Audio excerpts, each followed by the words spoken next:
Allez, c'est parti. Bienvenue sur la chaîne Akihabara42, je suis ravi de vous retrouver pour une nouvelle vidéo. Avant tout, je voulais remercier tous les participants et tous les organisateurs de la Ripa Manga Show qui s'est déroulée hier à Rive de Gier. Les guest stars étaient au top, les clients étaient au top, et les exposants, parfait. Rien à dire, donc encore un grand merci. Aujourd'hui, on se retrouve pour une nouvelle vidéo concernant les Super Sentai et la nouvelle saga King Oja, avec le nouveau robot du coup, qui est ici. Alors, clairement, j'ai envie de poser une question à Bandai Namco. Quand est-ce que vous arrêtez de nous prendre pour des cons? euh, En fait, c'est quoi cette merde? Je vais être très transparent, j'ai pas de temps à perdre. Et j'en ai vraiment plein. Vous avez compris l'expression. C'est quoi cette merde? Pourquoi est-ce que je dis ça? Parce que niveau rapport qualité-prix, c'est complètement pourrave. On critique Hasbro. On a critiqué très longtemps Bandai américain par rapport à leur qualité, leur finition. Là-dessus, va falloir m'expliquer. Alors, va falloir m'expliquer, va falloir J'aimerais en fait comprendre qu'est-ce qui s'est passé lors de la création de cette affaire. Sérieusement, sans déconner. Payer 150 balles, c'est pas ce qui me dérange, même si ça fait cher. Mais lorsque je vois une boîte comme ça, qui est juste magnifique, juste dingue, et ben j'ai l'impression d'avoir acheté en fait une boîte. Parce que, au poids, si le robot fait plus de 500 grammes, c'est le bout du monde. On nous propose donc un robot avec 10 ordres, enfin 10 ordres, on parle en version américaine, donc on a 10 ordres, ok, mais non, c'est pas 10 ordres en fait, c'est 10 bouts de plastoc complètement pourrave. Vous savez, quand tout va bien, je le dis, quand ça va pas, je le dis. Là-dessus, faut vraiment être prenant pour des cons. Je sais pas vraiment ce qui se passe dans l'industrie Super Sentai robot au Japon, mais là-dessus, va falloir arrêter de déconner quoi. De toute façon, je vais vous présenter le robot. Alors, il n'y a pas que du mauvais, faut pas non plus abuser. Mais il n'y a pas que du bon, même loin que là. C'est l'un des seuls robots que je veux pas conserver. Je vais le mettre en vente directement parce que ça finit pas avec ce qui est au-dessus de moi. C'est complètement mort, c'est complètement foutu. On va regarder ce qu'il y a dedans quand même. Je vais vous le présenter. Est-ce qu'il faut l'acheter? Oui, si vous êtes full setter, c'est impératif. Oui, si vous êtes vraiment collectionneur. Non pour tout le reste. Non, si vous aimez les beaux robots, ben, c'est pas qu'il est moche, mais il est pas terrible. Non, parce que les finitions sont dégueulasses. Non, parce que la peinture, ben, elle est pourrave. Non, parce que les articulations, elles sont sympas, mais c'est pas la folie. Non, parce que ça nique ni tête. Non. Non, voilà, non.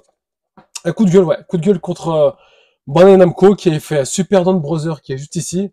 Et quand je vois ça, eh ben, je me dis, on dégage la boîte et on se casse pas la tête. Les amis, n'hésitez pas à partager, commenter, abonnez-vous, c'est important, ça fait développer la communauté. On a atteint les 600 abonnés, donc je vous remercie de votre fidélité. J'espère encore faire plus de contenu et plus de conventions, étant donné qu'il y aura des grosses surprises à venir sur la chaîne.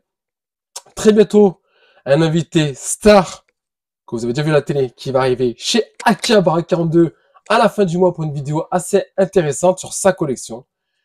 D'ici là, portez-vous bien et c'est parti pour la présentation de ce truc. Allez, on commence avec la fameuse boîte à 150 € finalement que vous avez payé. Donc pour le prix, vous vous êtes clairement pas fait avoir, c'est une magnifique boîte et c'est tout ce que vous aurez aujourd'hui. Parce que sincèrement, quand vous allez voir le robot, vous allez vite désenchanter et c'est le cas de le dire. Donc on nous présente sur cette magnifique boîte à 150 € les 10 ordres. Donc on a affaire au thème des insectes et compagnie, donc on voit le papillon, la libellule, etc. Le thème est sympa, ça change, c'est original, d'accord. Le robot paraît très sympathique à l'œil, ça c'est une réalité, on va pas s'en cacher.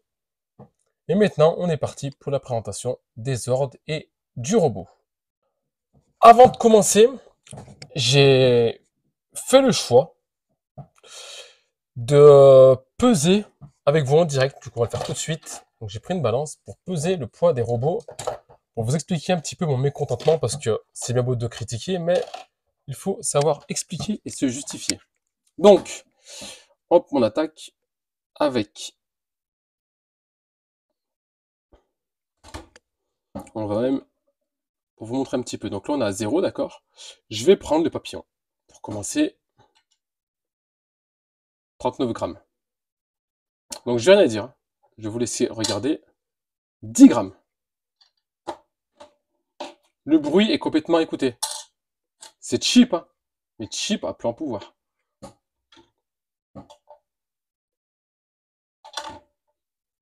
vous doutez bien que le rouge sera le plus lourd. Aucune partie en métal, on a du PVC, c'est même pas de l'ABS. Hein.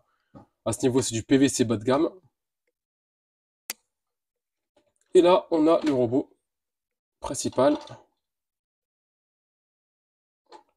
qui fait 230 grammes.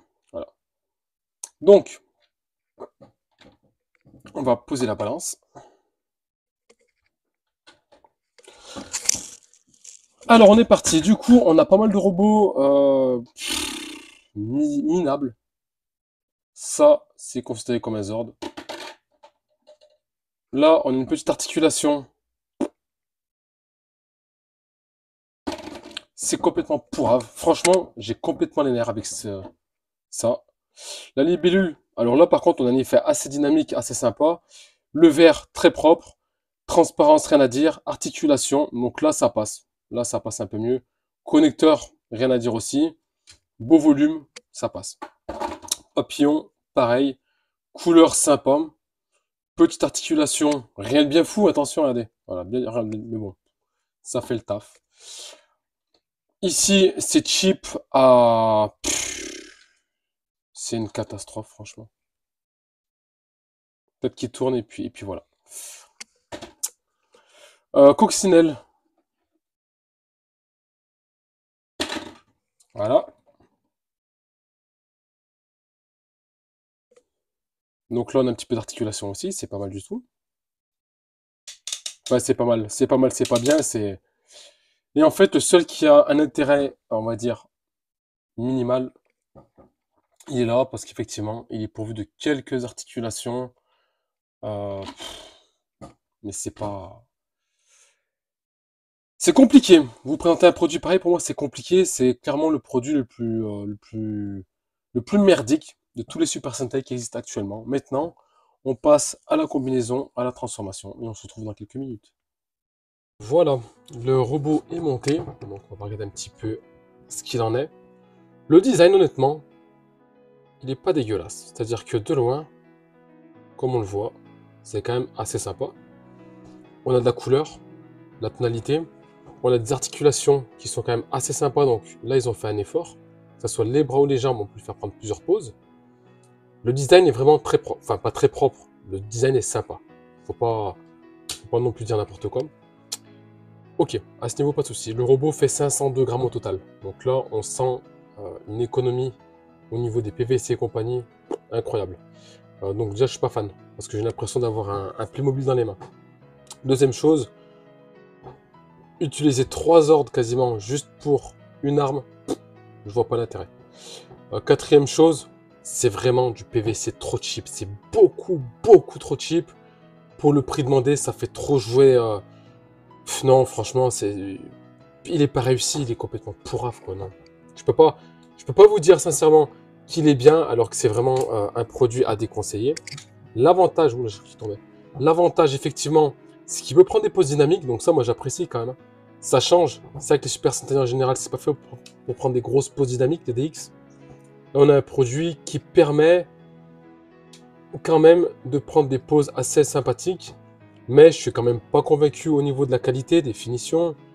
Ça fait trop PVC, ça fait vraiment trop bébé, non.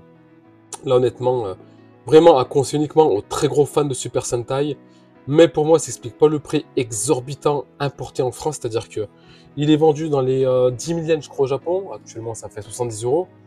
Donc, ça reste convenable à 10 000 yens. Le problème, c'est qu'à l'importation, vous avez les frais de port et les frais de douane, donc on tombe au moins à 150 €. Et franchement, il ne les vaut pas, c'est... Ah non, c'est une catastrophe. Voilà. Désolé d'avoir été franc et carré, mais j'étais obligé. Les amis, n'hésitez pas à nous suivre et je vous dis à très bientôt sur la chaîne Akihabara42. Merci à tous.